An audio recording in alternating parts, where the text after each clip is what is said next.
Who have you got back, Sean, from Wales and Benetton? Ryan Benetton is going to meet us here, I think. We haven't been with him all week anyway, is it? No. They've been training with Wales Wednesday and Thursday. But no, I think he may be free for us tomorrow. So we're only going to like running on the plane. So that's fine. Ryan knows what we're about. He was with us for a day last week. So yeah, we've got Ryan back. And potentially Nicky Walker, we just brought him back to screen him because they've had a week off. Got slight injury concern over Hannah Dirksen. So we may use Nicky, and Tommy's back in contention as well. So How close is Tommy to taking part? He'd be in the squad. Yeah. Is it a boost, isn't it? An unexpected boost? Not really. It was, to be fair, he's been very diligent, and so the medical team in treating it. We've got all the information now. We've gathered all the information in terms of where he's at with it, and he's ready to go really. So obviously he's keen to prove his fitness, isn't he? So it'll be good. It's a difficult edge for us because the young players have been playing really well. Yeah. We've had a chance, and sometimes you've got to get a bit of a balance. So, but he'll be in the squad this week, that's for sure. You mentioned earlier, they're in a pretty decent position looking at the league table at the moment. Yeah. No, we've got good young players, and we always have had, some good homegrown ones, and sometimes it takes a little time for some of them to come through, but they do. If you keep faith in them and they keep working, the important thing is to give them feedback, keep working with them, and give them the attention they deserve. And eventually their cream will come to the top. And somebody like Ashley Beck at the moment is really producing. Tom Pridey has been in our environment, for a good stint now, a bit of longevity, and he's really doing well. And somebody like Justin Tipperick, I think, has come to the fore. And even Tom Smith's performances recently have shown that given a bit of time and a run, and they can produce. So that's good. Does the performances of so many young players make it a lot easier to deal with players leaving? Because there's always a period of flux at any club. You've also got a couple of people you know are going, other people may be going. People from outside may look upon it as like a mass exodus, but how do you do it? An exodus would suggest one way, wouldn't it? Look, there's clearly going to be an involvement, a cultural shift in many respects. It's a certain lifespan, isn't it, a rugby playing career, so some players are choosing to take opportunities, others may not get a choice, and it's just getting that balance. We clearly want the right people in the room. The Ospreys want people who exhibit the values, the true values that we have shown in winning major trophies, and being probably the region that is at the forefront of all four at the moment. And we're there for a reason now. We have to keep evolving with that. And what you're seeing with the young players is the result of the effort and the time and the will and the commitment to produce sustained success.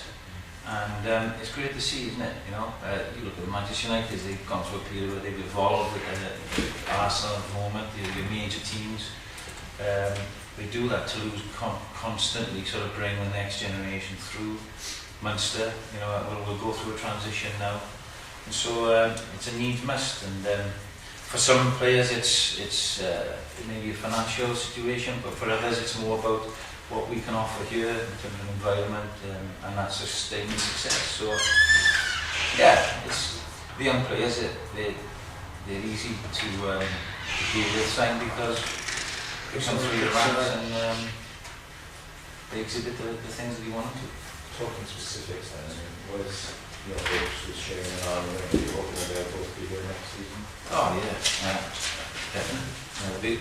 When I talk about the values and what you want players to exhibit, those two are at the top of the tree, and they're in negotiations. They're going well.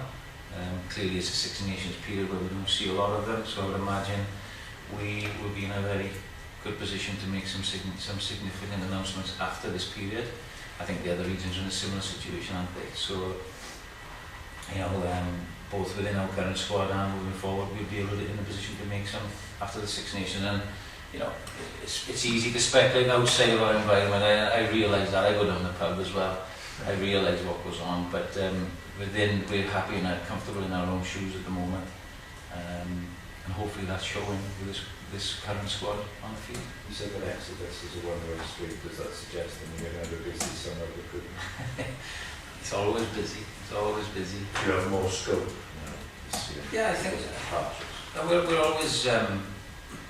we're always sort of trying to sort of manipulate the squad, if you like. You have to. You know, there are some core values and core players that we need to build around, and the younger players are a huge part of that. We always say, you know, we're involved in so many different competitions. Sometimes we're a victim of our own success with a number of internationals, but it's great to be able to look at the current squad and see 8 homegrown players in the current Six Nations squad, more than any other region. I'm not including people like Lee Byrne and Ryan who've been here a long time. It's really pleasing to see, but then sometimes, particularly in a World Cup, you look at it and you think, well, potentially we could get stung, you know, so you have to have a realisation of that, balance in the books and what you require and need. So, no, when I said about Exodus, I mean, you know, that would suggest that everybody's thinking of going by their own volition. That isn't the case.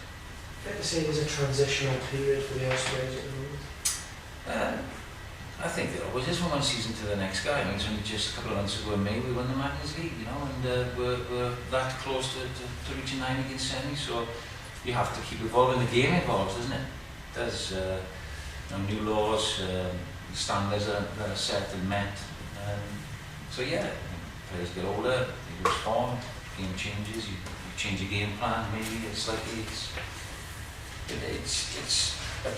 the task is to keep reinventing and still sustaining some sort of success, which is really difficult to do.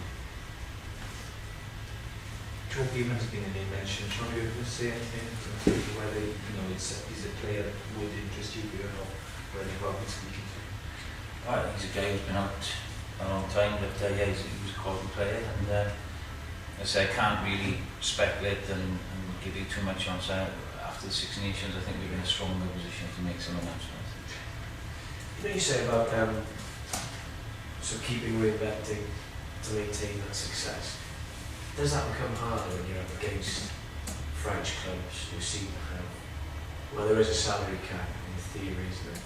It's quite high. Is it very difficult to compete with that? Even though you're obviously, you go about it your way, is it very difficult because they're just simply got more money? On that front, in terms of re-signing and sign-ins, you know, for example, you know, I don't think we were in a position to get Matt kicked off the World Cup. You know, off the back of signing Johnny Lucas and Gary Nelson or whoever else they want to sign. But you know, you've got to back yourself as well a little bit and back your talent. And I think if you look at the 2 games against Toulon, irrespective of figures and personnel and this, that and the other, over the course of the 2 games, we were the better team. And we played the better. Now, could and should, out in 74th minute, we lead in the first round of the school matches. And we've come at home and beaten them convincingly. You know, so I think that's more the case. So I think we can't get caught up in not being able to compete financially.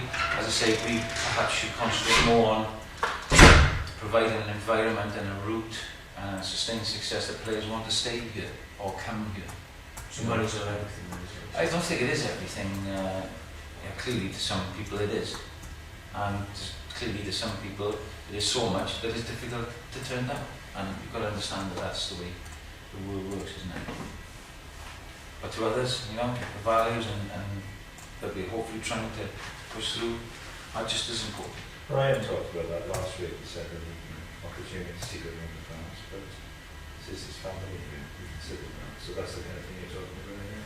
Yeah, like look at our game. So I think players, coaches, we all have opportunities to go further afield and earn more money or chance your arm somewhere else. And but again, with somebody like Ryan, you know, there's no secret there with him now, is it? Why we've always backed him, why we targeted him as a major long-term signing, and you know, we've been rewarded both ways. I'd like to think he now is comfortable, you know, he's settled, he knows where he's going, we've spoken about his future playing, in his career, he's signed long-term. That's the sort of spine of person that you want. So I think there is a danger long-term of this becoming a little bit like that in New Zealand, where Once they get to 27, 28, they tend to move from the dealer. Yeah. Whereas now, if you look at the players who you re-signing like the Sam Robinsons this week, look at this, a younger age group, but are you having to almost target them at 22 rather than 27, because at 27 it's quite right. Maybe, yeah, maybe they reach a certain threshold in terms of their value and so on, but you need to look at the Canterbury Crusaders and to their sustained success, and they constantly bring players through, and it's enviable really, and Munster have done it, and Leinster seem to keep getting these players through, so yeah, and I think we've got a pretty good record in a short space of time. I would say that, wouldn't I, sitting in my seat, but I think the facts are there. You look at 2003 to now, how we've progressed. I would like to think we're a major success story in Welsh rugby at the moment. Now we need to push that on.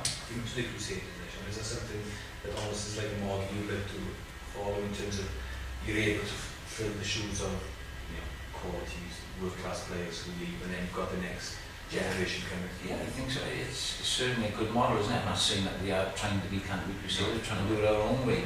We take bits of influence from everywhere, and now we've got an Aussie, we've got a Kiwi, you've got a Welsh lad, and a former Welsh captain, and a nice blend there. So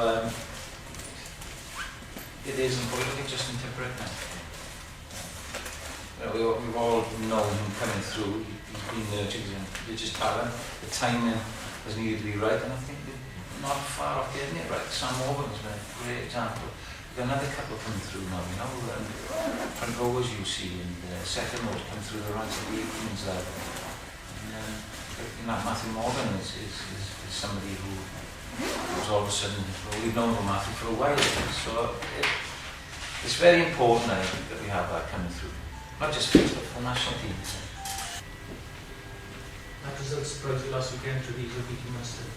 I'm glad we got into the game. No, I didn't.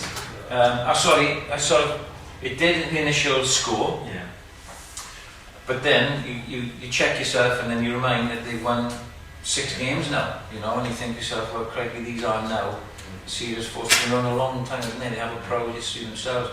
You talk about Michael Liner and John Kerwin being attached to them and so on, now Franco. So, they've really gone well, and it's great news. I think it's important to the Magners now they've been accepted that there's a lot of untapped talent in there from their point of view. I think it's reached the 3rd most popular sport in Italy now, which is great, because football's so big.